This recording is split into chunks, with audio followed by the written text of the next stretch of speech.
So hi guys, Abhishek this side. Today I'm talking about the lecture which name is polymer plastics. देखो, हमने इससे पहले physics cover किया है, हमने इससे पहले ह्यूमन फिजियोलॉजी कवर किया है, ठीक है। तो जो भी बीपीएससी प्रीलिम्स के लिए इम्पोर्टेंट है जनरल साइंस के बिहाफ पे हम उसको स्टडी कर रहे हैं, राइट। एंड हम वो चीज़ फोकस कर रहे हैं जो कि लास्ट डे पे एग्जाम जो होता है ना, उसमें इतने सारे बल्कि बल्कि बुक नहीं पढ़ सकते हैं लोग, सो दैट सीधे हम थोड़े पास हमारे पास एकदम कंसाइज नोट्स हों, ठीक है, कंसाइज नोट्स हों। एंड हम एग्जाम से पहले उसको रिवाइज करके चले जाएं, तो जो हमारा जो माइंड सेट एग्जाम रूम में जाके वो कैसा होगा, बिल्कुल ट्रस्ट वर्दी होगा खुद पर कि हाँ हमने सब पढ़ा हुआ है। एंड सिर्फ साइकोलॉजी वाला गेम नहीं है, just open your test at the time, ठीक है। एंड फिर जस्ट मार्क करो, ठीक है, जो जो आपको याद आ रहा है उस टाइम पे मार्क कर दो, सो दैट कि हाँ ये तो हो गया सेटिस्फेक्शन कि मैंने वो पढ़ा था और मुझे वो आया एग्जाम में, मैंने मार्क कर दिया। इतना सेटिस्फेक्शन हो जाएगा ना, तो बहुत सारा दिमाग जैसे सोचने में लगता है साइंस का पोर्शन ये क्या होगा वो होगा, नहीं लगेगा सोचने में, ठीक है, क्योंकि आपका प्रीलिम्स है, राइट। आपको मेरे से लिखना नहीं, सोच रहे हो लिख रहे हो, ऐसा कुछ तो नहीं है, जो पढ़ा है याद आया उस टाइम पे टिक मार्क, राइट। राइट ना। और बेसिक जितना पढ़ना था आपने पढ़ लिया होगा, so it's a kind of revision class, last revision class, ठीक है। सो इसी को हम आगे बढ़ते हुए स्टार्ट करते हैं, polymers and plastics, right. So let's start topic right now. Now हम बात करेंगे पॉलीमर्स एंड प्लास्टिक्स की।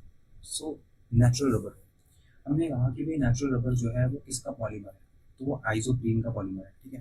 नेचुरल रबर किसका पॉलीमर है, आइसोप्रीन का पॉलीमर है। फिर बल्क, और मैं इस लेक्चर में वही कंसिडर करूंगा जो कि इम्पोर्टेंट एग्जाम के अंदर, राइट, जो आ सकता है, राइट। और वल्कनाइजेशन क्या होता है, तो देखो वल्कनाइजेशन टर्म, जो वल्कनाइजेशन टर्म है ना, अगर वो एग्जाम में आती है तो उसमें क्या होगा, उसमें रबर होगा और रबर को हम सल्फर के साथ ऐड करेंगे, ठीक है। रबर हमने सल्फर ऐड किया है, कितना परसेंट ऐड किया है, 3 से लेकर 5% सल्फर रबर में ऐड कर दिया है। इस प्रोसेस को बोलते हैं वल्कनाइजेशन। क्यों करते हैं वल्कनाइजेशन, क्योंकि जो नेचुरल रबर है, जो हमारी नेचुरल रबर है ना, वो एक्चुअल में क्या है कि नेचुरल रबर क्या है, नेचुरल रबर हमारा जो मिलती है हमें वो इलास्टिक नहीं होती, ठीक है, वो टफ नहीं होती। उसे हमें टफ बनाना है, उसे हमें इलास्टिक बनाना है, तो हम क्या करेंगे, हमें सल्फर उसमें ऐड करना पड़ेगा, ठीक है। ओके, सो वल्कनाइजेशन में आ गया। हम बात करते हैं नियोप्रीन की। तो ये किसका पॉलीमर है, क्लोरोप्रीन का पॉलीमर है, ठीक है। सो नियोप्रीन पॉलीमर है किसका, क्लोरोप्रीन का। एंड रेजिस्ट करता है वेजिटेबल एंड मिनरल ऑयल्स को, ठीक है।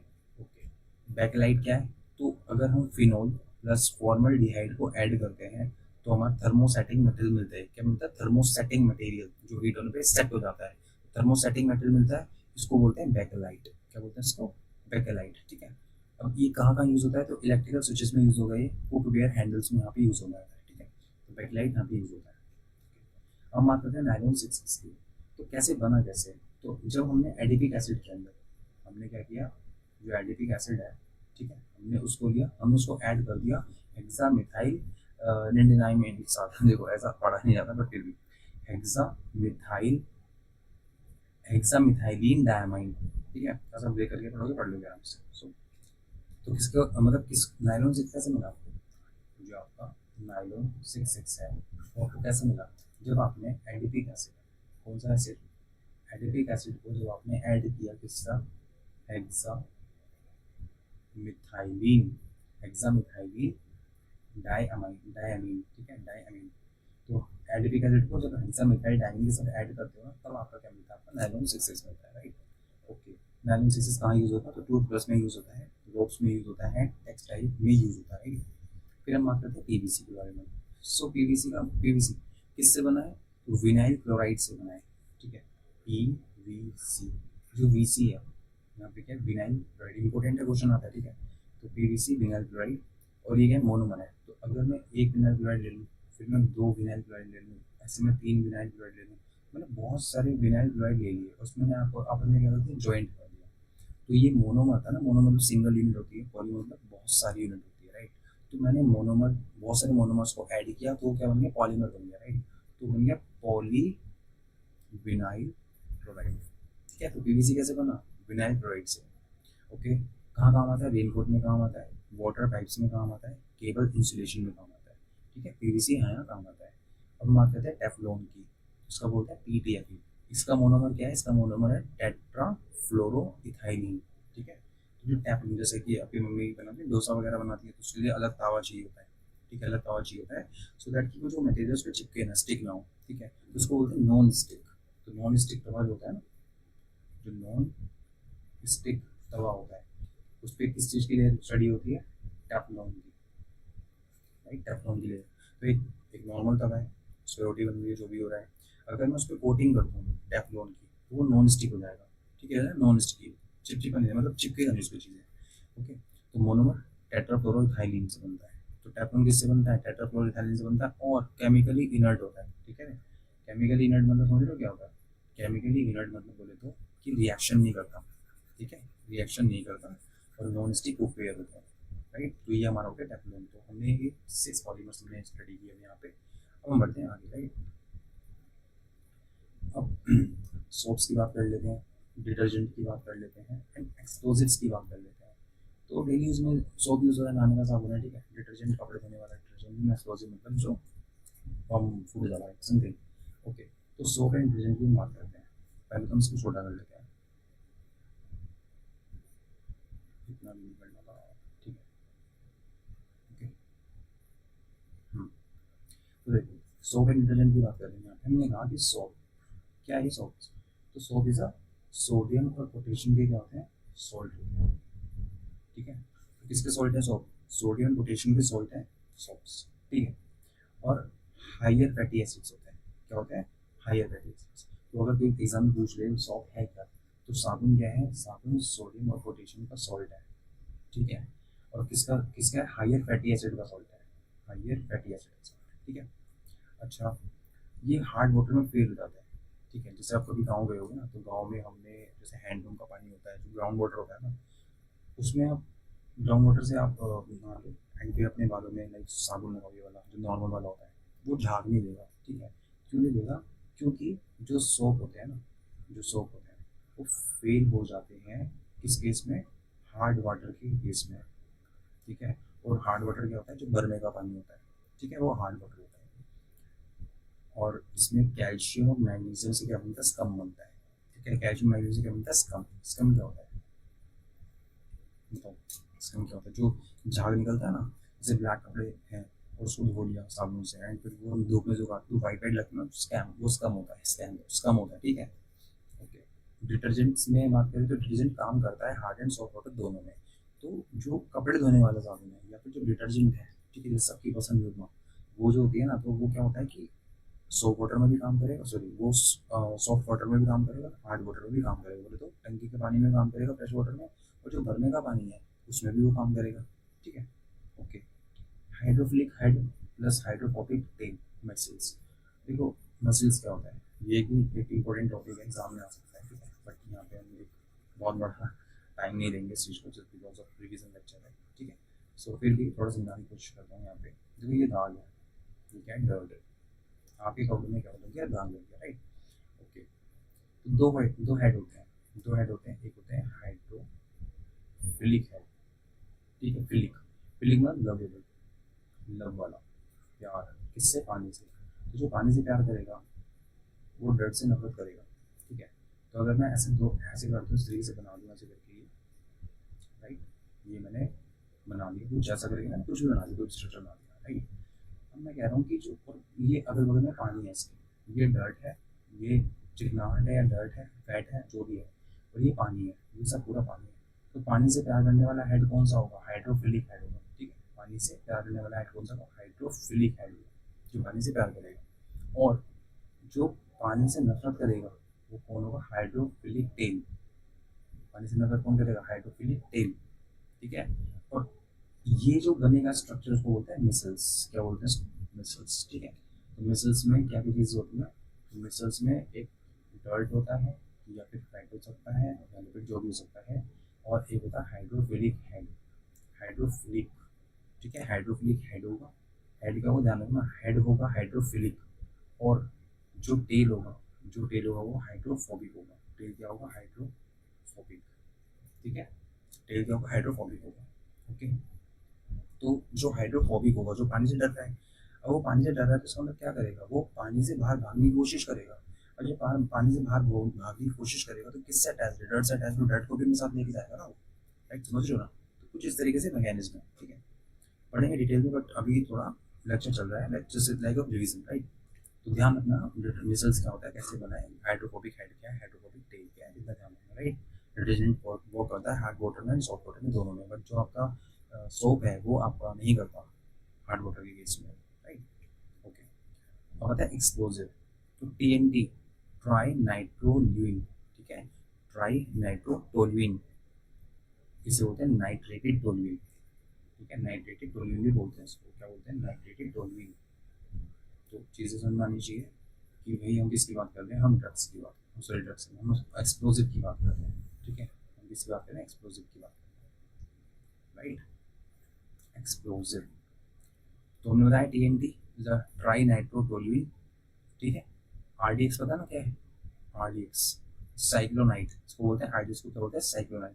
तो TNT को बोलते हैं ट्राई नाइट्रोटोल्यूइन, ट्राई नाइट्रोटोल्यूइन, TNT, ये नाइट्रेटेड टोल्यूइन भी बोला जा सकता है इसको, ठीक है। फिर RDX को क्या बोलते हैं, साइक्लोनाइट। तो जो RDX है तो क्या बोलते हैं, साइक्लोनाइट, राइट।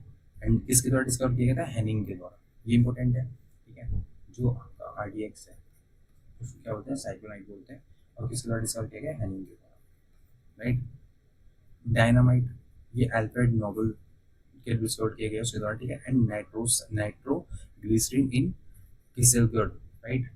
तो अगर हम बात करें जो डायनामाइट है, ठीक है, डायनामाइट, ये किसके द्वारा डिस्कवर किया गया, एल्फ्रेड एल्फ्रेड नोबल, ठीक है, नोबल, नोबल हो गया, डायनामाइट डिस्कवर किया, ओके, कोई नहीं, ठीक है।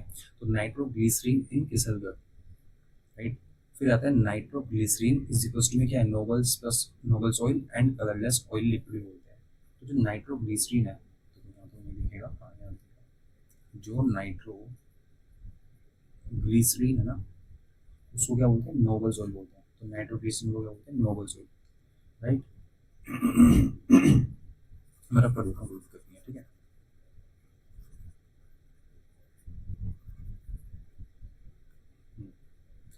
तो नाइट्रोग्लिसरीन को क्या बोलते हैं हम, नोबल ऑयल बोलते हैं, और कलरलेस ऑयली लिक्विड एक तरीके से, ठीक है। तो TNT पढ़ लिया हमने, ट्राइनाइट्रोटोल्यूइन, एंड इसको नाइट्रेटेड टोल्यूइन बोल सकते हैं, और जिसको हम साइक्लोनाइट बोलते हैं, और डिस्कवर किया गया था हैनिंग के द्वारा। जबकि जो डायनामाइट है वो अल्फ्रेड नोबल से डिस्कवर किया गया था, और इसको क्या बोलते हैं, नाइट्रोग्लिसरीन इन किसेलगढ़, राइट। तो ये इंपॉर्टेंट है, चीज़ ध्यान रखना, ओके। नाउ अब हम आते हैं ग्लास कलरिंग एजेंट्स पे, ठीक है, ग्लास कलरिंग एजेंट, ग्लास को कलर करने वाले एजेंट है, सिंपल सी बात, ये क्या है, कैल्शियम, सॉरी कोबाल्ट साइड है, तो ये डीप ब्लू होता है, क्या होता है, डीप ब्लू होगा, राइट। और ये क्या होगा, ग्रीन होगा, ये होगा रेड, CO2, एंड MnO2 जो है वो पर्पल होगा, और जो सीरियस है वो येलो है, ठीक है। चलो एक होमवर्क करो अभी, जस्ट अभी, अब इसका साइंटिफिक नेम दे दिया, ठीक है, या केमिस्ट्री में नेम दे दिया इसका, CEO, क्या नाम है इसका, हाँ, ये क्या है, COO, ये क्या होता है, ठीक है, Cr2O3FeO क्या होता है, ठीक है, CO2O क्या होता है, MnO2 क्या होता है, और ये एग्जाम में पूछ लेगा इसका कलर के बारे में, कलर कैसा, इसका कलर कैसा नहीं है, राइट। तो ये अपने आप में इम्पोर्टेंट है, राइट।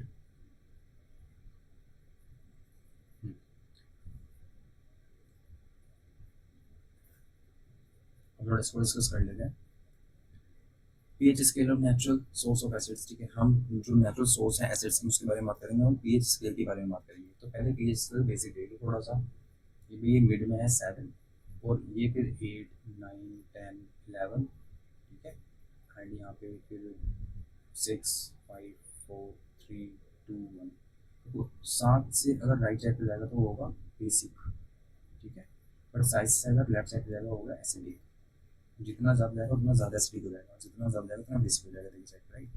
तो ये कह रहा है कि जो गैस्ट्रिक जूस है, जो हमारे पेट में जो एसिड निकलता है ना, उसमें HCl होता है, सबसे ज़्यादा एसिडिक होता है वो हमारे पेट के अंदर, ठीक है। तो उसका पीएच कितना, 1.2 से लेकर 2.0, तो 1.0 यहाँ तक आएगा, तो इतना ज़्यादा एसिडिक होगा, राइट।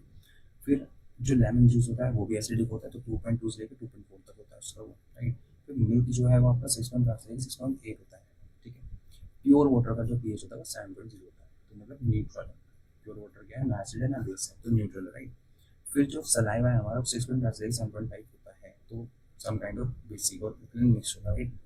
ब्लड जो है वो आपका 7.3 से 7.45 होता है, ठीक है, वो बेसिक होता है। अब जो है हमने ये देख लिया कि कौन सी चीज़ उसका पीएच क्या है, तो गैस्ट्रिक जूस का देख लिया, लेमन जूस का देख लिया हमने, मिल्क का देख लिया, प्योर वाटर का देख लिया, सलाइवा का देख लिया, ब्लड का देख लिया, राइट। नाउ अब हम बात करते हैं नेचुरल सोर्स ऑफ एसिड्स के बारे में। तो अगर हम बात करें टार्ट्रिक एसिड कहाँ से मिलता है, ठीक है, क्वेश्चन आते हैं ना, आपको पता ही होगा टार्ट्रिक एसिड कहाँ से मिलता है। जो टार्ट्रिक एसिड मिलता है हमें टैमरिंड और ग्रेप्स से मिलता है। तो इमली और अंगूर से हमें क्या मिलता है, टार्ट्रिक एसिड मिलता है, राइट।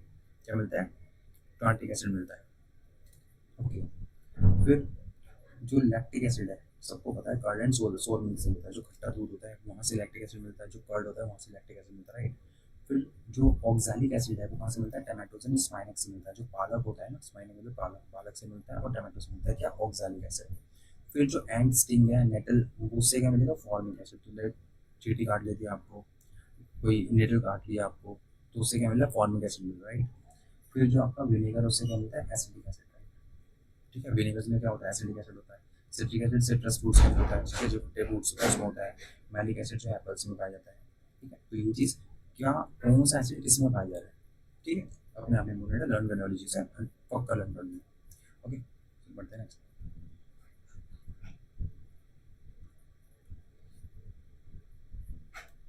राइट। अब इम्पोर्टेंट केमिकल कंपाउंड्स की बात कर लेते हैं, ठीक है। तो देखो, बेकिंग सोडा, इसका केमिकल फॉर्मूला है NaSCO3, ठीक है। तो जो बेकिंग सोडा है उसका जो केमिकल फॉर्मूला है वो NaSCO3 है, और ये रिलीज करेगा कार्बन डाइऑक्साइड कब, जब उसको हीट किया जाएगा। लेट्स सपोज मैं बेकिंग सोडा को क्या करता हूँ, हीट करता हूँ, ये हीट का सिग्नल होता है, ठीक है। मैं उसको हीट कर रहा हूँ तो मुझे क्या मिलेगा, वो मुझे मिलेगा CO2, ठीक है, कार्बन डाइऑक्साइड रिलीज होगा, और डफ जो है राइज होगा। फॉर एग्जाम्पल आपने छोले भटूरे तो खाए होंगे ना सबने, तो क्या होता है, जो भटूरे होता है तो बेकिंग सोडा होता है, जब उसको हीट करते हैं तो वो क्या होता है, उसको फूल जाता है, ठीक है, वो क्या होता है, फूल जाता है, ठीक है। ठीक? तो CO2 रिलीज होगी कब, जब उसको हीट करोगे, किसको, बेकिंग सोडा को। क्या है फॉर्मूला, NaSCO3। तो बेकिंग सोडा का फॉर्मूला क्या है, NaSCO3, राइट, ध्यान रखना। ओके, अब आता है वॉशिंग सोडा। तो NaTCO3 10H2O। तो सिंपल सी बात है, जो Na2CO3 है, ठीक है, Na2CO3। और हम किसकी बात करते हैं, वॉशिंग सोडा की। तो वॉशिंग सोडा मतलब, वॉशिंग मतलब क्या, पानी, पानी से रिलेटेड है, धोना मतलब पानी से लेना कुछ चीज़ को। 10H2 वाटर, यहाँ पे कितने मोलिक्यूल होने चाहिए, वाटर के 10 मोलिक्यूल होने चाहिए। तो अगर वॉशिंग सोडा की बात हो रही है ना, तो उसमें वाटर के कितने मोलिक्यूल होने चाहिए, 10 मोलिक्यूल वाटर होना चाहिए, ठीक है।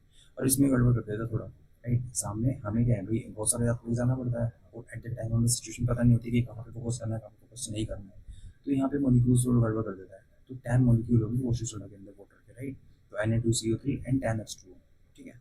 फिर ये रिमूव करेगा परमानेंट हार्डनेस ऑफ वाटर को। तो जो वॉशिंग सोडा है ना, ये जो हार्डनेस है वाटर की उसको परमानेंटली क्या कर देगा, हार्डनेस को क्या करेगा, परमानेंट रिमूव कर देगा, ठीक है, ये इसका काम है, राइट। अब हम बात करते हैं ब्लीचिंग पाउडर की। तो ब्लीचिंग पाउडर का जो फॉर्मूला है वो CaOCl2 है, ठीक है, कैल्शियम ऑक्साइड क्लोराइड, राइट। समझ में आई ये बात। अब ये ब्लीचिंग पाउडर करता क्या है, तो लेट्स सपोज भी Cl2 प्लस COH का होल 2, ये क्या करेगा, डिसइंफेक्ट कर देगा वाटर को। तो वाटर को क्या करेगा, डिसइंफेक्ट करने का काम करता है, वाटर को अच्छा करने का काम करता है, सिंपल सी बात कहने का मतलब ये है।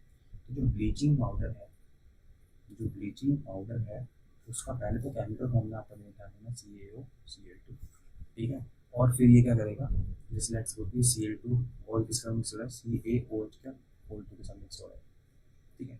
और ये क्या कर रहा है, ये डिसइंफेक्ट कर रहा है आपका वाटर को। तो ब्लीचिंग वाटर का काम पता लगता है, इसका फॉर्मूला सबसे इंपॉर्टेंट है, फॉर्मूला याद करना, ठीक है, नाम और फॉर्मूला उसका थोड़ा फंक्शन क्या है। फिर आप कहते हैं प्लास्टर ऑफ पेरिस। देखो plaster of Paris CaSO4 half molecule of H2O। तो जो आपका प्लास्टर ऑफ पेरिस है उसका फॉर्मूला क्या है, प्लास्टर ऑफ पेरिस का फॉर्मूला क्या है, CaCSO4 and half H2O। CaSO4 half molecule of water, और 10 मॉलिक्यूल ऑफ वाटर किसमें थे आपका, वॉशिंग सोडा के अंदर, राइट। सो ध्यान रखना है। अच्छा, जो प्लास्टर ऑफ पेरिस का फॉर्मूला ये हो गया। अब क्या है, जिप्सम हीटेड टू 737 केल्विन। अगर मैं जिप्सम को हीट करता हूँ कितने, 773 केल्विन पर, तो डेड बर्न होगा, ठीक है, डेड बर्न हो जाएगा, राइट। तो बस आप क्या ध्यान रखना, आपको आपका प्लास्टर ऑफ पेरिस का फॉर्मूला याद रखना है, राइट। जिप्सम, आगे यहाँ से उठ के जिप्सम। तो जिप्सम में क्या है, जिप्सम में CaSO4 है, लेकिन यहाँ पे 2 मॉलिक्यूल है वाटर के, ठीक है। यहाँ पे कितने मॉलिक्यूल है, 2 मॉलिक्यूल वाटर के। ये ऐड करेगा सीमेंट में स्लो करने के लिए इनिशियल सेटिंग को, ठीक है।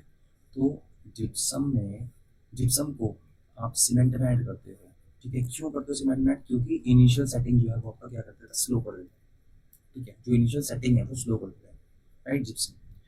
तो हो गया सिंपल। हमने क्या दिया, इंपॉर्टेंट केमिकल कंपाउंड्स के अंदर नाम याद कर, उसके फॉर्मूला से याद कर लिया, उसका थोड़ा फंक्शन देख लिया कि फंक्शन क्या है भाई। अगर स्टेटमेंट बना के दे दे कि which of the following is added to cement to slow initial setting, तो आप जिप्सम लगाओगे वहाँ पे। ठीक है, फिर क्वेश्चन ऐसे कर सकता है कि भाई जिप्सम का फॉर्मूला क्या होता है, इनमें से जिप्सम क्या है, बहुत सारे फॉर्मूला दे देगा, क्वेश्चन हो सकता है। प्लास्टर ऑफ पेरिस का फॉर्मूला हो सकता है। फिर ये कह सकते हैं जिप्सम को हम हीट करेंगे 373 डेड बॉन्ड भी होगा।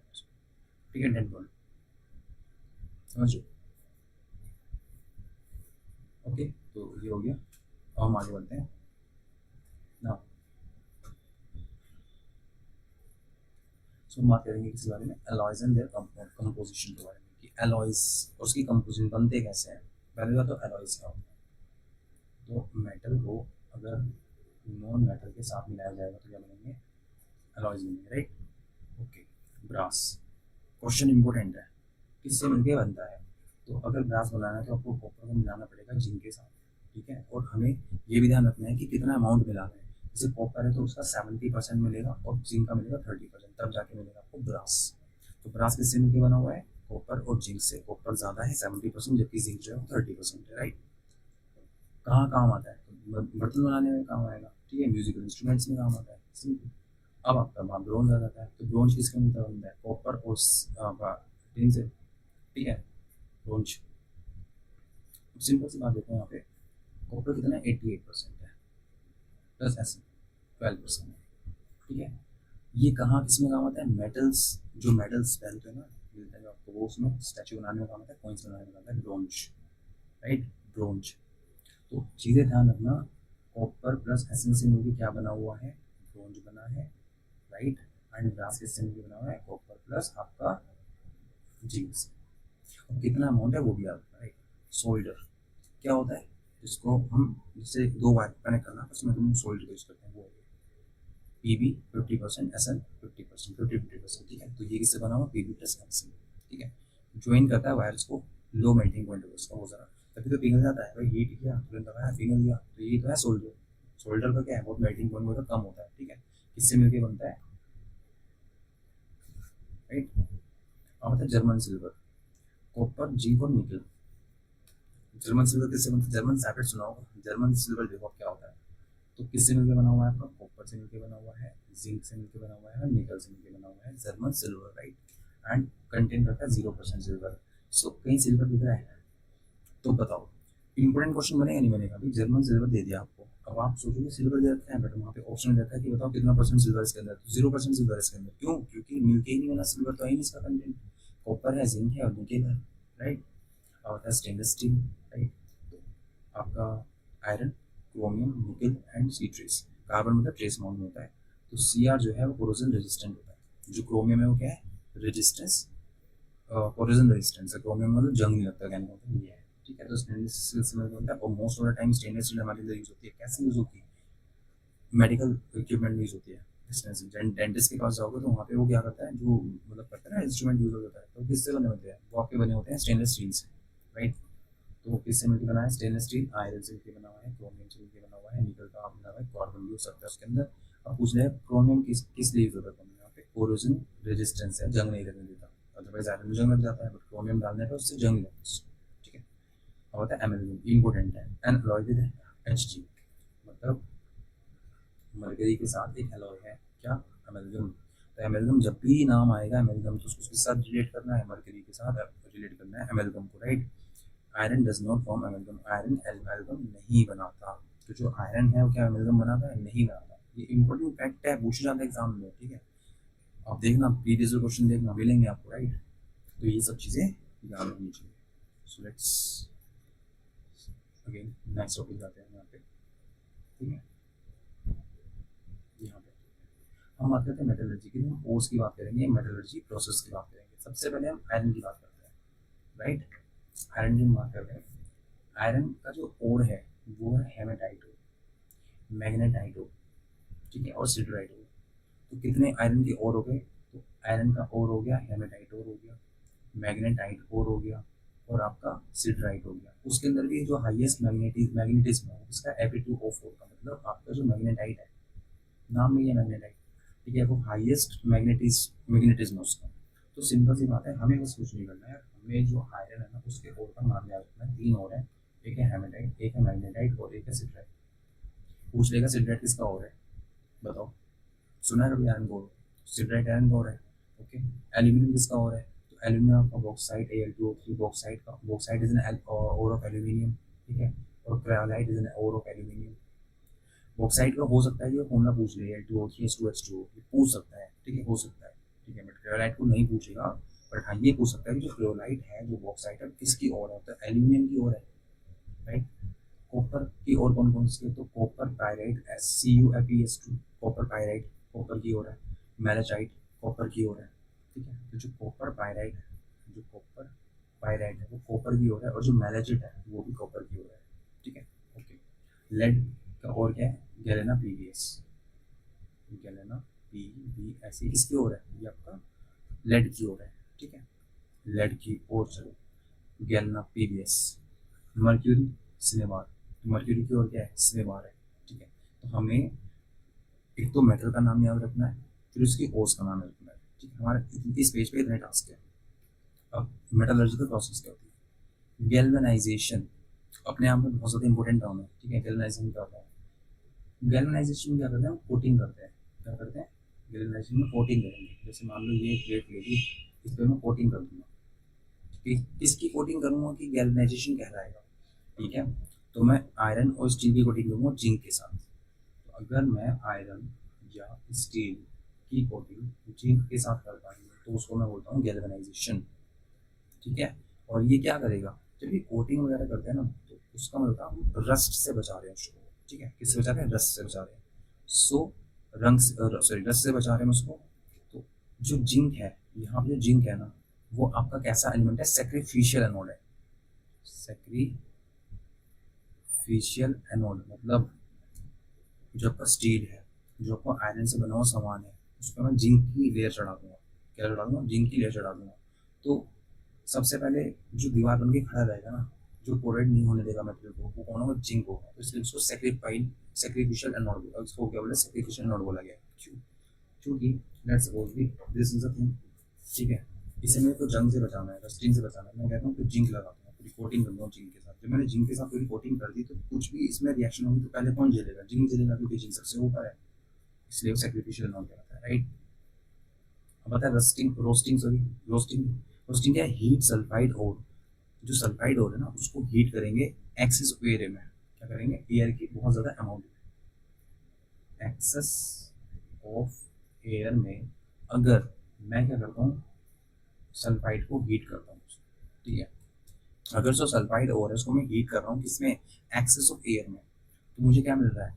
मुझे मेटल ऑक्साइड मिल रहा है, ठीक है। तो उसको बोलते हैं रोस्टिंग। रोस्टिंग समझ जाना, जब भी रोस्टिंग आएगा तो मैं करूँगा एक्सेस ऑफ एयर में, ठीक है। एक्सेस ऑफ एयर में सल्फर को हीट, ठीक है। तो रोस्टिंग में कौन हीट होगा? सल्फर हीट होगा, ठीक है।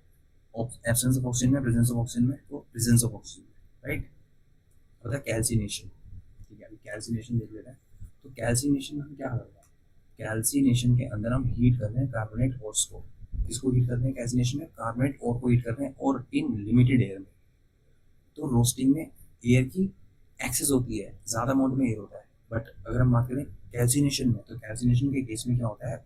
जो आपका ऑक्सीजन है, जो आपका एयर है, वो कम होता है, ठीक है। समझ में? कैल्सिनेशन, रोस्टिंग और गैल्वेनाइजेशन बहुत ज़्यादा इंपॉर्टेंट है। बढ़ते हैं आगे।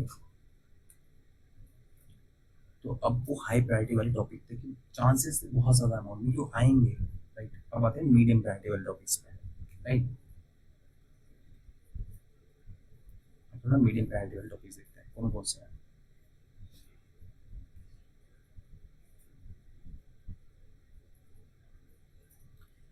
सिंपल, बहुत सिंपल। सॉलिड, क्या प्रॉपर्टी है सॉलिड की? कि वो डेफिनेट शेप का होता है। ये सॉलिड है, डेफिनेट शेप इसकी चेंज हो रही है? नहीं हो रही, डेफिनेट शेप है। हीट करने पे चेंज होगी, अदरवाइज ये चेंज नहीं हो रही है। सो ये क्या है? आपका सॉलिड है, इसकी डेफिनेट शेप है। वॉल्यूम डेफिनेट है, मैं इसको बोलूँगा इसमें जितना पानी गिरूँगा उतना ही फिल होगा, इतना ही फिल हो सकता है, उससे ज़्यादा नहीं होगा। तो वॉल्यूम फिक्स है। तो आपको जो सॉलिड होता है उसमें क्या क्या होता है, उसमें डेफिनेट शेप होती है, उसमें वॉल्यूम डेफिनेट होती है। वॉल्यूम क्या होता है, फिक्स होता है। डेफिनेट फिक्स, डेफिनेट वॉल्यूम होता है। डेफिनेट मतलब fix volume fix shape, right. अच्छा, डेंसिटी कैसी होती है, हाई डेंसिटी होती है। बोले तो लेट सपोज ये पार्टिकल है, ये पार्टिकल है, इससे मिलकर कुछ बना हुआ है।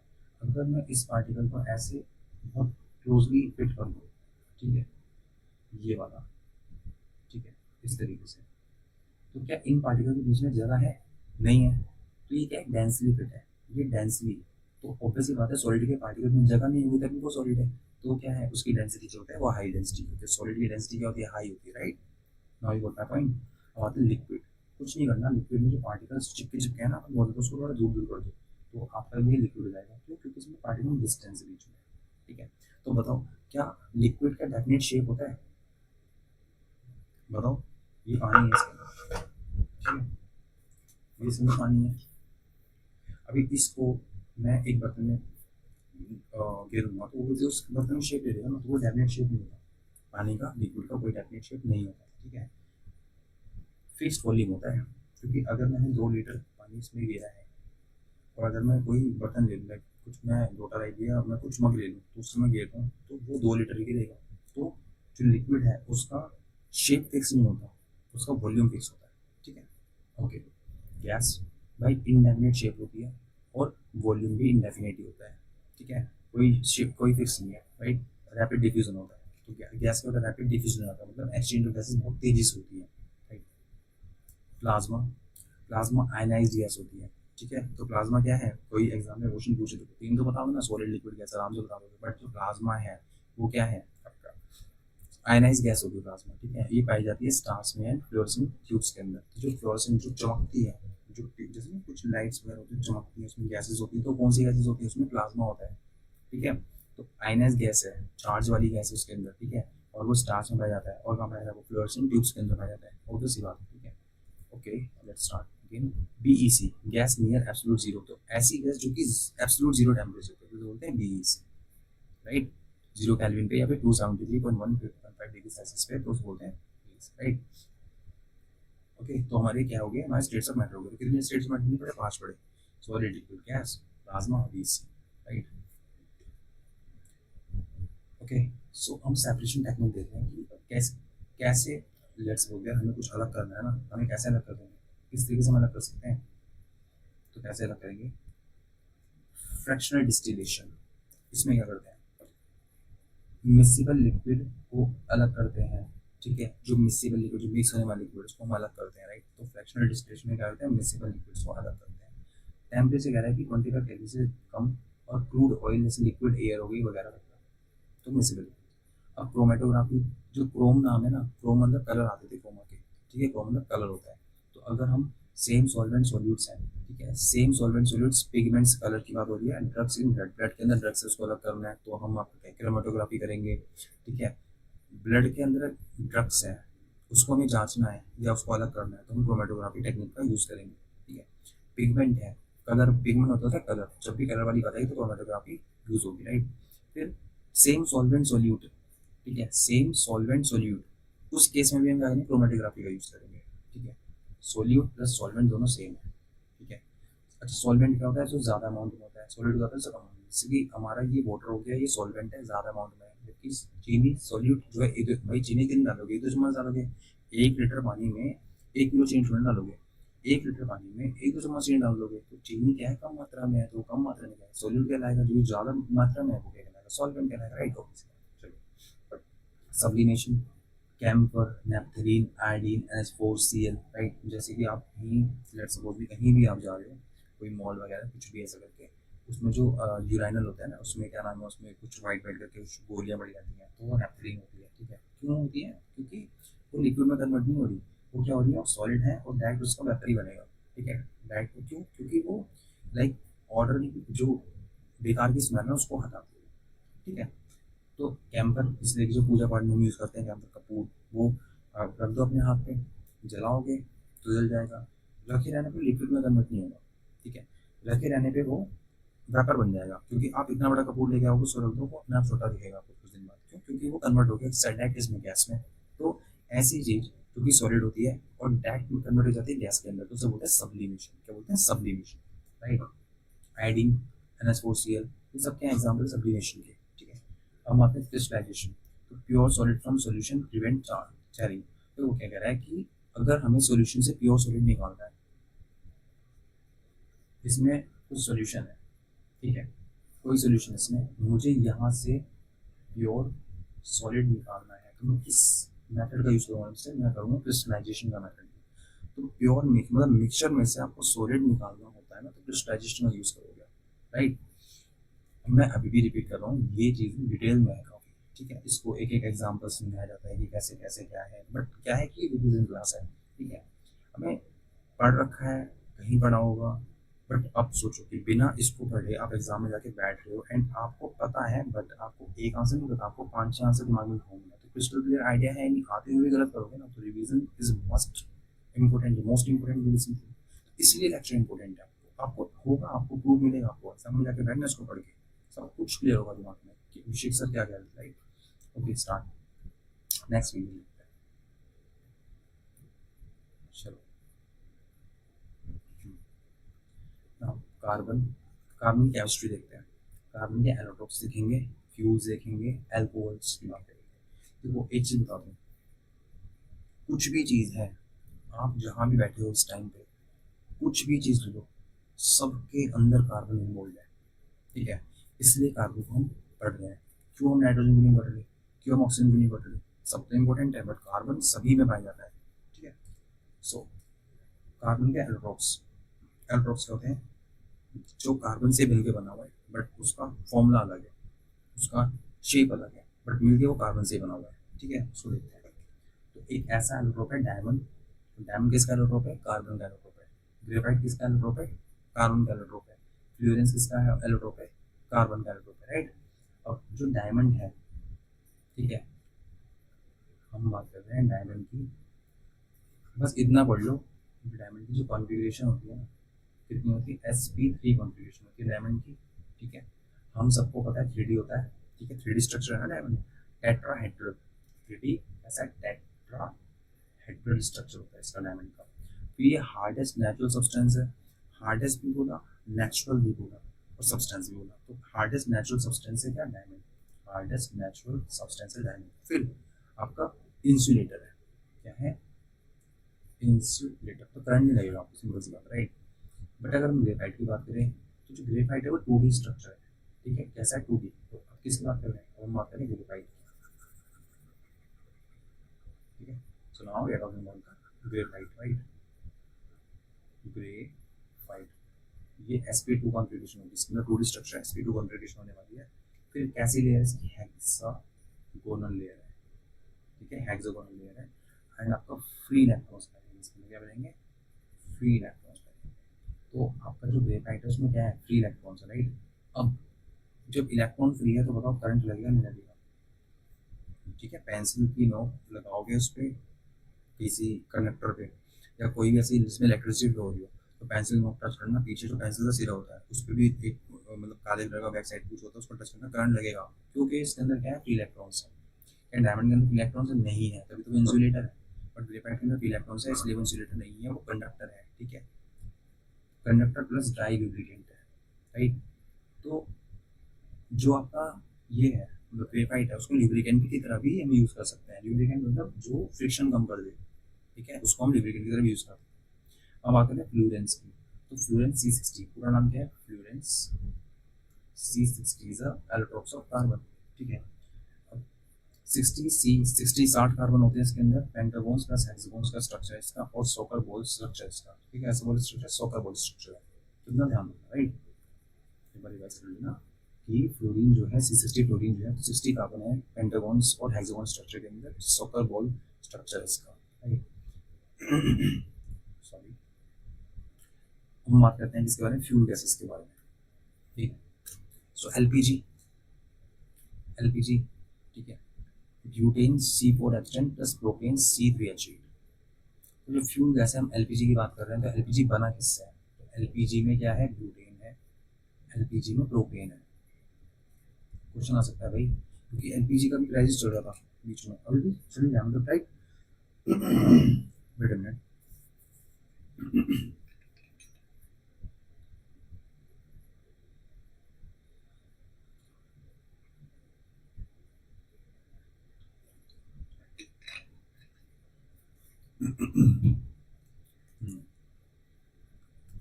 तो एलपीजी क्या है? लिक्विफाइड पेट्रोलियम गैस, ठीक है, लिक्विफाइड पेट्रोलियम गैस जो आपके घर में खाना बनता है ना, वो ये एलपीजी। अच्छा, तो एलपीजी का हमने देख लिया, एलपीजी किससे मिलकर बनी है, तो प्रोपेन से मिलकर बनी है, ठीक है, प्लस ब्यूटेन से मिलकर बनी है एलपीजी, राइट, ध्यान रखना इस चीज़ का। Okay, odorant added. अब जो एलपीजी है, क्योंकि लिक्विफाइड पेट्रोलियम नेचुरल गैस है, लिक्विफाइड पेट्रोलियम गैस है, नेचुरल नहीं, वो एलएनजी हो गया, ठीक है, एलपीजी क्या है, लिक्विफाइड पेट्रोलियम गैस है, इसमें स्मेल नहीं होती, ठीक है, इसमें खुद की स्मेल नहीं होती। तो अब लेट सपोज भी एलपीजी घर में है, यूज होती है, ऑब्वियसली बात है, लीक हो गई, क्योंकि स्मेल तो होती ही नहीं है, तो पता ही नहीं चलेगा। अब आप कह रहे हो कि सर स्मेल तो होती है, बट नेचुरली स्मेल उसमें नहीं होती, स्मेल उसमें ऐड की जाती है, सो दैट कि अगर लीकेज होता है ना तो पता लग जाए। ओके, क्या ऐड करते हैं, इथाइल मरकैप्टेन, ठीक है, मरकैप्टेन, इथाइल मरकैप्टेन जो है वो ऐड किया जाता है एलपीजी के अंदर, सो दैट कि एक स्मेल आया वो लीक होने पे पता लग जाए, ठीक है। अब आते हैं सीएनजी के बारे में। मीथेन CH4 बर्न्स क्लीन, क्योंकि आप पेट्रोल और सीएनजी किसको प्रेफर करोगे अगर आपको एनवायरनमेंट को सेव करना है, सीएनजी को, बट ये मिथ है।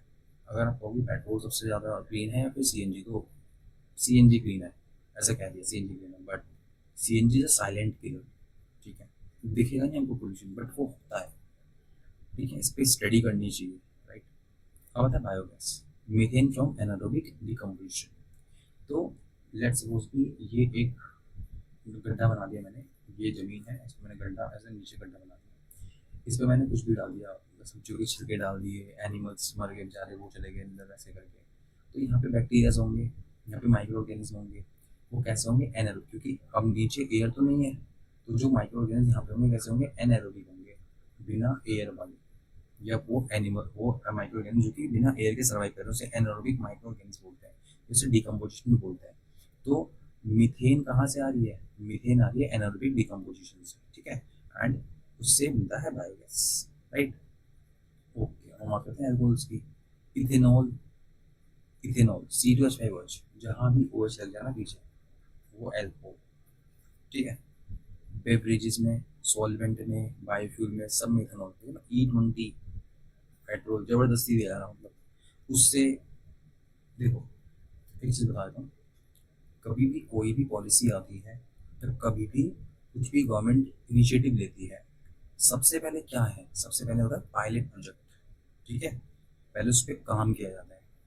अगर आपने इन्वेस्टिगेशन कर लिया है कि आपको पेट्रोल के अंदर इथेनॉल मिलाना है, तो उसको पहले पायलट प्रोजेक्ट पे लेके आना पड़ेगा, आपको कुछ लोगों पे या कुछ बाइक्स वगैरह पे उसको आपको टेस्ट करना पड़ेगा। अगर टेस्ट में वो चीज़ें खरी उतरती है ना, तब उसको एक वाइड स्केल पे इम्प्लीमेंट किया जाता है। बट द इंडिया, इंडिया के अंदर क्या हो रहा है, एक तो पहली बात तो कौन सी मिनिस्टर है, परिवहन ट्रांसपोर्ट मिनिस्टर, वो गुणगान कर रहे हैं पेट्रोल उसका, ठीक है, जबकि कोई और मिनिस्टर है उनके लिए, ऑब्वियसली बात है उनको बोलना चाहिए, साइलेंट, कौन बोल रहे हैं, ट्रांसपोर्ट मिनिस्टर, ठीक है, इंफ्रास्ट्रक्चर पे जो काम करना चाहिए वो पेट्रोल को लेके बोले जाते हैं, और जिसको सच में बोलना चाहिए बिल्कुल किसी को पता भी नहीं होगा कि कौन से मिनिस्टर है। अच्छा, इतने सारे न्यूज़ हैं कि E20 जो इथेनॉल ऐड करा है, 20% इथेनॉल ऐड किया हुआ है ना, वो कुछ चीज़ें खराब कर रहा है गाड़ियों के अंदर, ठीक है, क्योंकि E20 एफिशिएंट हमारे पास गाड़ियाँ थी नहीं, हमने पहले से ले रखी थी परचेज की हुई, वो पेट्रोल पे चलने वाली गाड़ियाँ हैं, वो सीएनजी पे चलने वाली गाड़ियाँ हैं, बट किसी ने सोच ही नहीं था वो कोई भी घुट के खड़ा हो जाएगा, E20 अलाउंस कर देगा और वो लेके आ जाएगा E20, ठीक है, तो कंपेटेबल नहीं है व्हीकल, बट जबरदस्ती थोप दी, अब दिलवानी तो पड़ेगी क्योंकि दूसरी चारा ही नहीं है, या तो वो पेट्रोल अवेलेबल हो, बट वो भी नहीं है, E20 ही लेना है आपको। अब इसके पीछे पर्सनल रीजन हो सकते हैं, क्योंकि तो मची है पर्सनल रीजन का, कि किसी का सो कॉल्ड, किसी का बेटा वगैरह उसकी कंपनी है वगैरह, एंड देन सो कॉल्ड मुझे नहीं पता, बट हाँ इस पे जब चीज़ें खराब हो रही हैं तो वैसी बात है, सामने आना चाहिए, ठीक है, उसको रीइनिशिएट करना चाहिए, दोबारा देखना चाहिए उस चीज़ को, बट नहीं, कोई भी लाइक कोई भी जवाबदेही नहीं है, राइट। अच्छा चलो E20 तो छोड़ दो, अब आ रहा है E80, ऐसा सुनने में आ रहा है कि 80 भी आ रहा है, मतलब 80% हम पेट्रोल यूज़ नहीं करेंगे, 80% इथेनॉल यूज़ करेंगे, व्हाट इज दिस, मतलब क्या चल रहा है। और चलो एक मिनिस्टर जी हैं, उन्होंने क्या बोला था, उन्होंने बोला था कि E20 आएगा ना तो पेट्रोल के रेट एकदम सस्ते हो जाएंगे। 15 रुपये पेट्रोल बता रहे थे भाई साहब। आप कितना पेट्रोल का प्राइस है? 105। E20 के बाद बाद भी ये प्राइस 125 है, सॉरी 105 है। क्या हुआ? सस्ता हुआ है ये। पेट्रोल में मिलावट कर दी और प्राइस भी बढ़ गए। कुछ नहीं पता। E18 आने की बात कर रहे हैं, प्राइस तो सेम ही रहेंगे और हमारी बॉडी को नुकसान लग रहा है। कोई पायलट प्रोजेक्ट पे काम किया नहीं गया। क्या है ये? मतलब कुछ भी चल रहा है। ठीक है, और लोग जो हमारे नॉर्मल पीपल हैं, जो हमारे नॉर्मल जनता है, कुछ नहीं कर सकती। कुछ मुंह बंद हाथ बंद, कोई आवाज़ उठाएगा भाई साहब जेल भेज देंगे। ठीक है, मतलब बोलने की आज़ादी तो गई। इसलिए जो वोट होता है ना, आपकी सबसे बड़ी कीमती चीज़ है। बहुत बहुत सोच समझ के। आपको अगर कोई करोड़ रुपये भी दे रहा हूँ ना, आपको 80,000 भी दे रहा हूँ कि कोई पर्टिकुलर बंदे को ले 10,000 के लिए 15,000 का वोट मुझे दे दे, सोचो नहीं देना है। क्योंकि आपका जो 10,000 रुपये है ना, वो आपको इतना ज़्यादा पे कर जाएगा ना, एक टाइम पे कितना ज़्यादा पे आपको करना पड़ेगा। आपकी फैमिली सफ़र कर जाएगी, आपके आने वाले टाइम में जो भी फ्यूचर होगा वो सफ़र करेगा। तो प्लीज़ खुद भी समझिए, दूसरों को भी समझाइए, खासकर में पेरेंट्स को। वो गुणगान गाते रहते हैं पर्टिकुलर चीज़ों को, नहीं ये वो कुछ नहीं। आप अपना बेनिफिट देखो, क्योंकि कुछ लोग अपना बेनिफिट ही देख रहे हैं, उनको नहीं कुछ लेना देना किससे, राइट? चाहे वो किसी के प्रेशर में आके कर रहे हो, चाहे कुछ भी कर रहे हो, बट हमारा नुकसान हो रहा है। ओके, सो और हाँ, आप कह रहे हो सर पॉलिटिक्स पॉलिटिकल हो गया, होना है पॉलिटिकल, क्योंकि चीज़ हमें इम्पैक्ट कर रही है, राइट? जेब से हमारे जा रहे हैं पैसे, उनको तो हमारे पैसों से ही चलना है, बट हमें हमें हमें भी हमारे पैसे चलना है, हमें कमा के करना है। वो चीज़ें बहुत ज़्यादा क्रिस्टल क्लियर हैं, अपने बारे में खुद ही सोचना पड़ेगा। ठीक है, सो खैर आते हैं। एल्कोहल, इथेनॉल समझा दिया आपको, बहुत ज़्यादा वाइड इसको समझा दिया, बट सीरियस है चीज़ें। ठीक है, मिथेनॉल, वुड स्पिरिट टॉक्सिक होता है। ठीक है, ब्लाइंडनेस डेथ कर सकता है मिथेनॉल। तो मिथेनॉल इज बहुत ज़्यादा हार्मफुल है मिथेनॉल, राइट? तो अगर पूछे कि वुड स्पिरिट का नाम मिथेनॉल क्या है, मिथेनॉल को वुड स्पिरिट भी बोला जाता है और ये बहुत ज़्यादा टॉक्सिक होता है। ठीक है, ये ब्लाइंडनेस एंड डेथ भी कॉज कर सकता है। फिर कह रहा है डीनेचर्ड स्पिरिट, मतलब इथेनॉल प्लस CH3O3 पैराडिन और अनड्रिंकेबल। तो अगर मैं इथेनॉल ले लेता हूँ, ठीक है, और मैंने यहाँ पे पैराडीन डाल दिया इसके अंदर, तो मुझे क्या मिल गया? ये मुझे मिल गया डीनेचर्ड स्पिरिट, मिल गया, मिल गया डीनेचर्ड स्पिरिट, राइट? और ये अनड्रिंकेबल होता है। तो एक और चीज़ रह गई थी मुझे बतानी, जो इथेनॉल है ना, देखो इथेनॉल सिर्फ नुकसान गाड़ियों का नहीं कर रहा है, ना हमारे पैसों का कर रहा है, सब कुछ तो कर ही रहा है, साथ साथ वो एनवायरमेंट का भी बहुत ज़्यादा नुकसान कर रहा है। क्योंकि कभी सर्च करना इथेनॉल को बनाने में, 1 लीटर इथेनॉल को बनाने में कितना पानी खर्च होता है और कितना हमारा क्रॉप्स खर्च होता है। ठीक है, कितना हमारे जैसे राइस से बना रहे हैं, शुगर केन से बना रहे हैं। ठीक है, और अभी तक प्राइमरी उस पे चल रहा है बेस पे, वरना एलगी से ही बना सकते हैं। उस पर कोई मतलब मैंने कहा ना कि कुछ भी लेके आ रहे हैं, कुछ भी बस लागू कर दे रहे हैं, कुछ भी अंधाधुंध कुछ भी चल रहा है। पता नहीं भाई आगे क्या ही होगा, भगवान ही जाने, क्योंकि करप्ट तो हो ही चुका है पूरा माहौल, राइट? सबको क्या ही बोलो, खैर ही नो, फिजिकल केमिकल चेंजेस के चलते हैं, राइट? अब फिजिकल चेंज क्या होता है? रिवर्सिबल होता है। ठीक है, फिजिकल चेंज होते हैं रिवर्सिबल होते हैं। आप मोटे हो गए, पतले भी हो सकते हो। ठीक है, मतलब एक्सेप्शन इज देयर, बट मोटे हो गया पतले हो सकते हो। तो फिजिकल चेंज है ना, जैसे आप सॉलिड से लिक्विड में कन्वर्ट कर सकते हो, और सॉलिड गैस, लिक्विड से गैस में कन्वर्ट कर सकते हो, वापिस गैस से लिक्विड का, लिक्विड से सॉलिड में, राइट?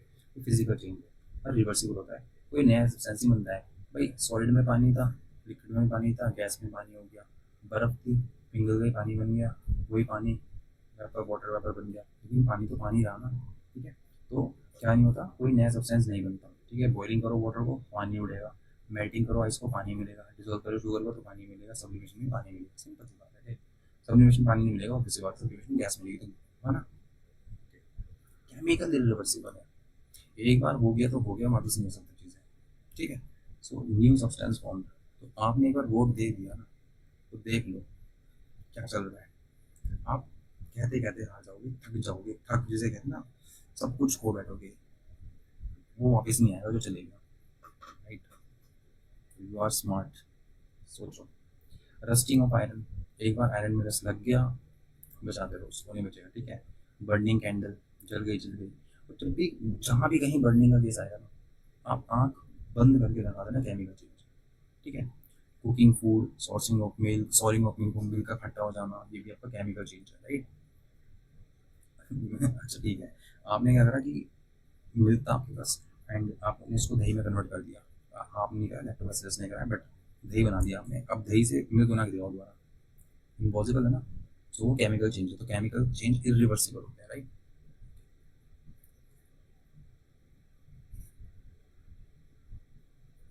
चलो अब हम पढ़ने वाले हैं यहाँ पे न्यूक्लियर केमिस्ट्री के बारे में, हम एटॉमिक स्ट्रक्चर के बारे में पढ़ेंगे, रेडियो एक्टिविटी के बारे में पढ़ेंगे। सो इलेक्ट्रॉन, प्रोटॉन, न्यूट्रॉन, पॉजिट्रॉन, ठीक है।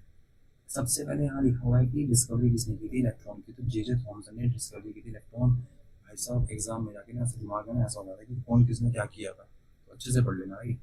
ओके, कैथोड रे एक्सपेरिमेंट किया था यहाँ पे, और कितना मिला उसको, 1 - 1.6 × 10⁻⁹ कूलम चार्ज होता है इलेक्ट्रॉन के ऊपर, ये याद करना, राइट।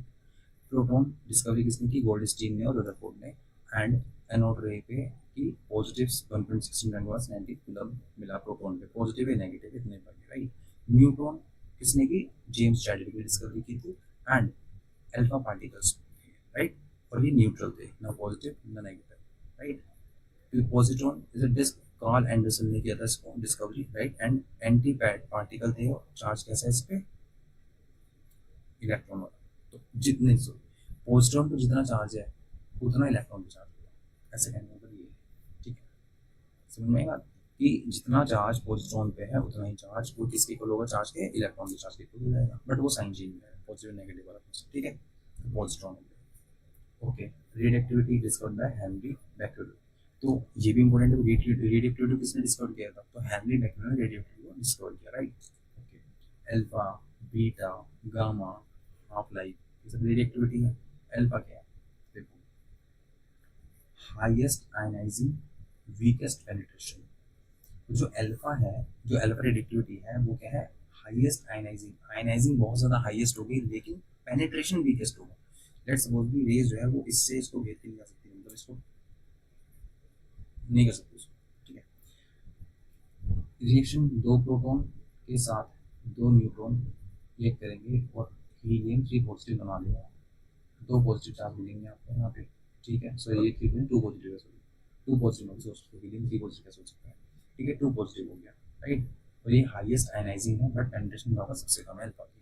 अब करते हैं बीटा की बात, तो हाई स्पीड इलेक्ट्रॉन, बीटा क्या है, हाई स्पीड इलेक्ट्रॉन, ये इंटरमीडिएट आयनाइजिंग पेनिट्रेशन होता है इसका, आयनाइजेशन भी कर देगा और पेनिट्रेट भी कर देगा इंटरमीडिएट लेवल पे, ना ज़्यादा फास्ट ना ज़्यादा कम। आता है gamma rays, EM radiation, electromagnetic radiation gamma rays होती है, इंपॉर्टेंट है। जो इलेक्ट्रोमैग्नेटिक रेडिएशन है, ठीक है, जो इलेक्ट्रोमैग्नेटिक रेडिएशन है ना, उसमें कौन सी रेज यूज होती है, उसमें गामा रेज यूज होती है, कौन सी रेज होती है, गामा रेज यूज होती है। कोई मास चार्ज नहीं है इस पर, हाईएस्ट पेनिट्रेशन होगा इसका, नीड पीवी शील्ड। अगर इससे बचना है ना, तो आपको लेड की शील्ड चाहिए, जो लेड है ना उसकी शील्ड चाहिए, उसको कवरिंग चाहिए आपको बचने के लिए। तो हाईएस्ट पेनिट्रेशन पावर किसकी, गामा रेज की, इंटरमीडिएट किसकी है, बीटा की, और सबसे कम किसकी है, तो अल्फा की पेनिट्रेशन पावर सबसे कम है, ठीक है। Half life, time for half of radiative nuclei to decay. अच्छा हाफ लाइफ क्या है, एक मिनट रुको,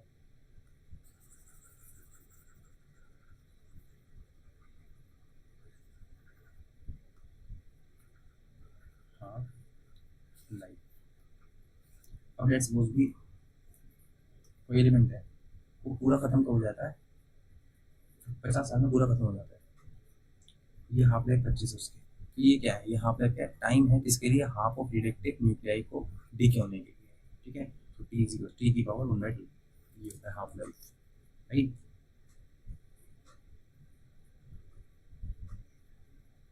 ओके, अब ये मीडियम टॉपिक आ गया, ठीक है, उसके आने की संभावना है, बट उन दोनों से थोड़ी कम है, बट है, राइट।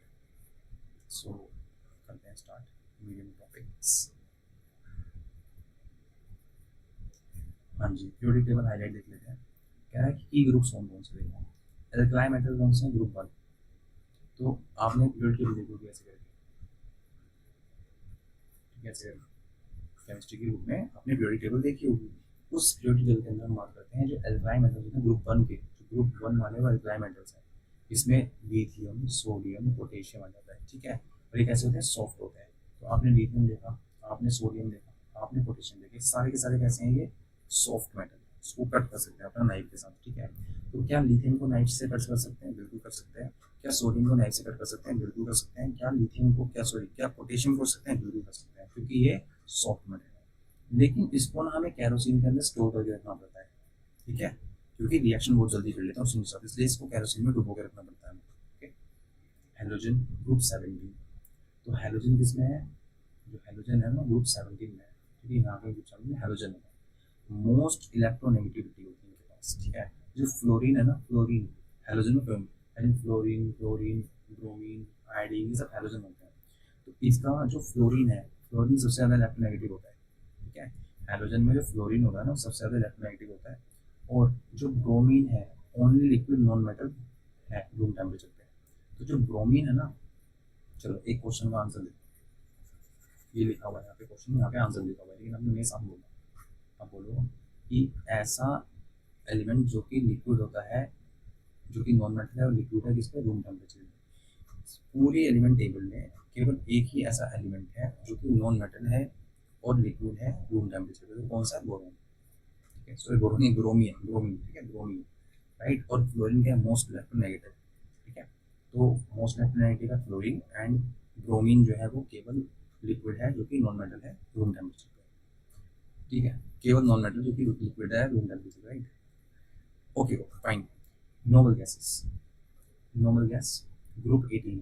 तो लास्ट में जो ग्रुप 18 है वो नोबल गैस वाला होता है, ये अनरिएक्टिव होता है, इसे किसी को लेना देना होता नहीं है, वो अपना मस्ती में मस्त रहता अपना, ठीक है। आर्गन जो है यूज किया जाता है इनसाइड इनकैंडिसेंट बल्ब, ठीक है। जो इनकैंडिसेंट बल्ब होते हैं उसमें आर्गन यूज किया जाता है सिंपल, ओके, राइट। आप बता पीरियोडिक ट्रेंड्स। एटॉमिक रेडियस, ठीक है। एटॉमिक रेडियस डिक्रीज करेगी अक्रॉस पीरियड और इंक्रीज करेगी डाउन द ग्रुप। तो बोले तो अगर आप पीरियड में ऐसे जाओगे तो जो आपका एटॉमिक रेडियस है वो डिक्रीज करेगी, ये यहाँ पे एटॉमिक रेडियस करेगी, डिक्रीज करेगी। लेकिन अगर आप ऊपर से नीचे जाओगे ऐसे करके तो एटॉमिक रेडियस क्या करेगी? आपका इंक्रीज करेगी, राइट। इलेक्ट्रोनेगेटिविटी इंक्रीज करेगी अक्रॉस पीरियड। अगर आप ऐसे जाओगे इधर अक्रॉस पीरियड तो इलेक्ट्रोनेगेटिविटी क्या करेगी? इंक्रीज करेगी, क्या करेगी? इंक्रीज। बट अगर डाउन जाओगे आप, ऐसे नीचे की तरफ जाओगे तो इलेक्ट्रोनेगेटिविटी क्या करेगी? डिक्रीज करेगी, राइट। फिर मेटेलिक करेक्टर जो है डिक्रीज करेगा डाउन द ग्रुप। जब डाउन जाने पे मेटेलिक करेक्टर इंक्रीज करता है, इंक्रीज करेगा और डिक्रीज करेगा अक्रॉस अ पीरियड, ठीक है। तो चलो एक बार रिवाइज कर लेते हैं, कोई दिक्कत नहीं है। हम जा रहे हैं अलोंग द पीरियड, यहाँ जाने पे क्या क्या चीज़ इंक्रीज करेगी? तो देखो, अक्रॉस द पीरियड डिक्रीज कर रहा है, हटाओ। अक्रॉस द पीरियड इंक्रीज कर रहा है, देखो क्या ये इलेक्ट्रोनेगेटिविटी इंक्रीज करती है अक्रॉस द पीरियड। फिर ठीक है, तो एक चीज़ है जो कि इलेक्ट्रोनेगेटिविटी है जो कि इंक्रीज करती है आपका अक्रॉस द पीरियड, ठीक है। बट अगर हम बात करें डाउन द ग्रुप तो उसमें क्या चीज़ इंक्रीज कर रही है? तो डाउन द ग्रुप में क्या इंक्रीज कर रही है? आपका atomic radius, atomic radius down the group increase कर रही है ना, increase down the group, right. और फिर कह रहा है कि जो मेटलिक करेक्टर है वो इंक्रीज कर रहा है डाउन द ग्रुप, ठीक है। मेटलिक करेक्टर भी इंक्रीज कर रहा है डाउन द ग्रुप। तो क्या डिक्रीज कर रहा है? तो क्या, तो फिर ये क्या, ठीक है, इंक्रीज करेगा डाउन द ग्रुप, क्या चीज़? एटॉमिक रेडियस इंक्रीज करेगी, मेटलिक करेक्टर इंक्रीज करेगा डाउन द ग्रुप। तो क्या चीज़ डिक्रीज करेगा डाउन द ग्रुप? तो सिंपल सी बात है, एटॉमिक रेडियस, ठीक है। तो इलेक्ट्रोनेगेटिविटी जो है वो क्या करेगी? डिक्रीज करेगी डाउन द ग्रुप। तो इलेक्ट्रोनेगेटिविटी जो है वो डिक्रीज करेगी डाउन द ग्रुप, बाकी ये इंक्रीज करेगा, ये इंक्रीज करेगा, ठीक है। ऐसे आ ओके,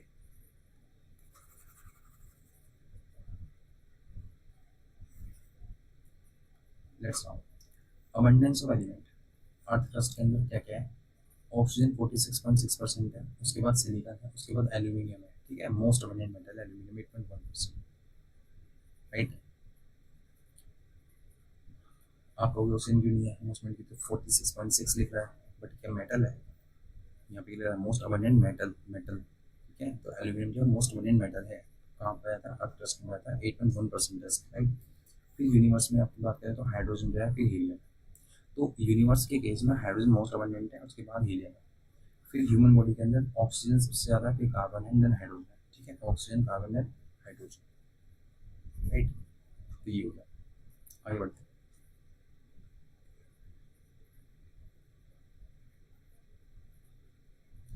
थोड़ा एनवायरनमेंट भी देख लेते हैं। रिडॉक्स रिएक्शन एनवायरमेंटल केमिस्ट्री देखेंगे, राइट। पहले तो ऑक्सीडेशन रिडक्शन की बात करेंगे।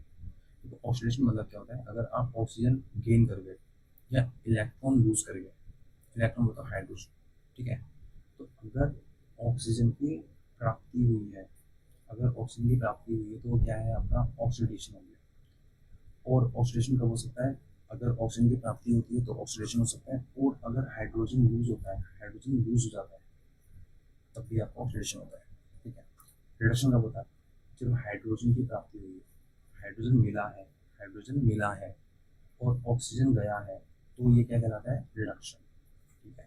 तो ऑक्सीजन के आने पे, इलेक्ट्रॉन के लॉस हो जाने पे ऑक्सीडेशन होता है। रिडक्शन कब होता है, हाइड्रोजन के आने पे या इलेक्ट्रॉन के आने पे और ऑक्सीजन के लॉस हो जाने पे क्या होता है, रिडक्शन होता है। रस्टिंग, रस्ट कब लगता है, forms Fe2O3 excess to hydrated ferric oxide, ठीक है। जो आयरन होना आपका, उसमें ऑक्साइड ऐड हो जाता है, रिएक्शन कर लेगा तो रस्टिंग हो जाती है, right. Rusting increase total rate O2H2O bind to, ठीक है। भाई ऑब्वियस बात है, अगर बोलो कि एक आयरन, ये आयरन का पीस है, अब ये 80 ग्राम का है, लेट्स सपोज उसने रस्टिंग लग गई, तो बताओ वेट बढ़ेगा घट जाएगा, तो वेट बढ़ जाएगा, क्यों, क्योंकि उसमें क्या हो गया, ऐड ऑक्सीजन भी इसके अंदर ऐड हो गया, ठीक है। भाई वो जो H2O का जो ऑक्सीजन था उसमें ऐड हो गया आयरन के अंदर, तो बढ़ गया ना weight. Greenhouse and on oxygen की बात, ग्रीन हाउस H2O वेपर, क्या वाटर वेपर ग्रीन हाउस है, ये बड़ा ऐसा क्वेश्चन होता है, वहाँ पे सोचते हैं वाटर, वाटर तो बहुत इंपॉर्टेंट चीज़ होती है, ग्रीन हाउस कैसे हो सकती है, लेकिन वाटर ग्रीन हाउस गैस नहीं, और वाटर, वाटर जो है वो आपका ग्रीन हाउस गैस नहीं है, water vapour green house gas react करता है, ठीक है। तो वाटर वेपर क्या है, green house gas, right. Water vapour क्या है, ग्रीन हाउस गैस। तो आपका क्या क्या, water vapour is a green house gas, CO2 is a green house gas, methane is a green house gas, N2O is a green house gas, and O3 ozone is a green house gas, right. फिर CFCs release chlorine radicals, destroy करता है oxygen O3 को and O2 में। तो let's suppose जो chlorofluorocarbon है, उसने क्या रिलीज किया, उसने ये रिलीज किया, ठीक है। अब ये क्लोरीन, इसने क्लोरीन रिलीज किया, ठीक है। तो क्लोरोफ्लोरोकार्बन एक चीज़ होती है जो कि रिलीज करती है क्लोरीन। अब ये क्लोरीन जो है वो O3 के साथ जाके ऐड हो जाती है, और ये O3 को ब्रेक कर देती है O2 में, और ऑक्सीजन बाहर निकल जाता है हमारा। तो इसे कहते हैं ओजोन डिप्लीशन, ओजोन का टूट जाना आपको बोलते हैं। ओजोन डिप्लीशन कौन करवा रहा है, CFC, क्योंकि Cl रिलीज कर रहा है, Cl जाके इसके एक ऑक्सीजन से अटैच हो जा रहा है, तो O2 मिल जा रहा है हमें, तो ओजोन टूट जाती है। एसिड रेन क्या है, जब सल्फर ऑक्साइड जो है वो नाइट्रस ऑक्साइड के साथ मिल जाता है तो क्या बनता है, H2SO4 और HNO3 बन जाता है। इसका pH जो है 5.6 से भी कम होता है ना। पहली बारिश में नहीं आना चाहिए, उसका pH 5.6 से आपका कम होता है, मतलब एसिडिक रेन होती है, एसिडिक रेन है। कैसे बनी एसिडिक रेन, जब सल्फर ऑक्साइड, सल्फर डाइऑक्साइड जब नाइट्रस ऑक्साइड के साथ रिएक्शन में आया, ठीक है, सल्फर डाइऑक्साइड नाइट्रस ऑक्साइड के साथ रिएक्शन में आता है तो एसिड रेन होती है, राइट। पूछ लेंगे ना एसिड रेन में कौन कौन से इन्वॉल्व है, तो सल्फर डाइऑक्साइड इन्वॉल्व है और नाइट्रस ऑक्साइड इन्वॉल्व है। ओके, अब आते हैं आइसोटॉक्सिक मेडिकल एप्लीकेशंस पे। तो कार्बन 14, तो देखो रेडियो कार्बन डेटिंग है ऑर्गेनिक फॉसिल्स के लिए। भाई जैसे नहीं कि IBC हो गया, इंडस्ट्रियल सिविलाइजेशन वगैरह वगैरह हो गया, तो वहाँ पे हम देखते हैं, खुदाई करते हैं, माइनिंग करते हैं, आर्कियोलॉजिकल साइट्स पे जाते हैं, तो देखते हैं क्या मिला हमें, तो कितना पुराना है कितना नहीं है। तो कार्बन 14 जो है वो एक तरीके का पैमाना है जिससे हम इसको मेजर करते हैं कितना कोई चीज़ पुरानी है। फिर आयोडीन 131 मेडिकल इमेजिंग, ये मेडिकल इमेजिंग में काम आता है, जैसे ट्रीट करता है थायराइड डिसऑर्डर्स को, गोइटर, जो थायराइड डिसऑर्डर जैसे गोइटर हो गया, थायराइड डिसऑर्डर, एक चीज़ और याद आ गई यहाँ से, जो थायराइड डिसऑर्डर है, जो गला फूल जाता है, बोलते हैं गोइटर, किसकी कमी से होता है, आयोडीन की कमी से होता है, ठीक है। तो आयोडीन 131 इसको ट्रीट करने में काम आता है। फिर cobalt 60 gamma ray for cancer radiation therapy, जो कोबाल्ट है वो किस में काम आता है, कैंसर के केस में, ठीक है। तो इतना चीज़ दिमाग में रहनी चाहिए। अब जो हमने पढ़ा है उसको जल्दी से रिवाइज कर लेते हैं, हमें क्या करना। सबसे पहले पॉलीमर्स क्या, PVC, विनाइल क्लोराइड, ठीक है। टेफ्लॉन का पॉलीमर क्या था, tetrafluoroethylene and bakelite, phenol plus formaldehyde. Important है यहाँ पे। पीएच है ब्लड का 7.37 से लेकर 7.45, स्ट्रिक्टली रेगुलेटेड होता है, राइट। फिर गैस्ट्रिक जूस 1.2 से लेकर 2.0, प्योर वाटर का 7.0 पीएच होता है, ठीक है। फिर रिएक्टिविटी अल्फा की हाईएस्ट वाइनाइजिंग होती है, गामा की हाईएस्ट पेनिट्रेशन होती है, और यहाँ पे इसको लेड की शील्डिंग चाहिए होती है, किसमें आपका गामा गामा रीजन, ठीक है। अब ये कह रहा है एलॉयज, जर्मन सिल्वर का है 0% सिल्वर होता है जर्मन सिल्वर के अंदर। एमेल्गम में कोई भी एच एलॉय होता है, आयरन डज नॉट फॉर्म एमेल्गम, ठीक है, आयरन एमेल्गम फॉर्म नहीं करता। Glass colours CaO blue, Cr2O3 green, C2O red and MnO2 purple, ठीक है, सीरियस है। और मैंने इसको होमवर्क दिया था आपको कि आपको देखना है कि इसका केमिकल नेम क्या है, राइट, ये आपका होमवर्क है। मैं इसलिए दे रहा हूँ क्योंकि आपको जब सर्च करोगे ना आपको याद रहेगा, so that's why I am giving you as a homework, right. Okay, fuels LPG butane plus propane से मिलकर बनता है, CNG बायोगैस मीथेन से मिलकर बनता है, प्रोटीन डाला जाता है इसके अंदर इथाइल मेथाप्टेन, राइट, सो दैट कि हमें पता लग जाए कि वो चीज़ लीक हो रही है नहीं हो रही, राइट। तो हमने ये फिनिश कर लिया है। ये आपका जो आपका last day revision for chemistry, ठीक है, और थोड़ा सा एनवायरमेंट भी आपको 2 आवर्स में, ठीक है। आई होप आपको ठीक लगा होगा लेक्चर एंड आपको पसंद आया होगा।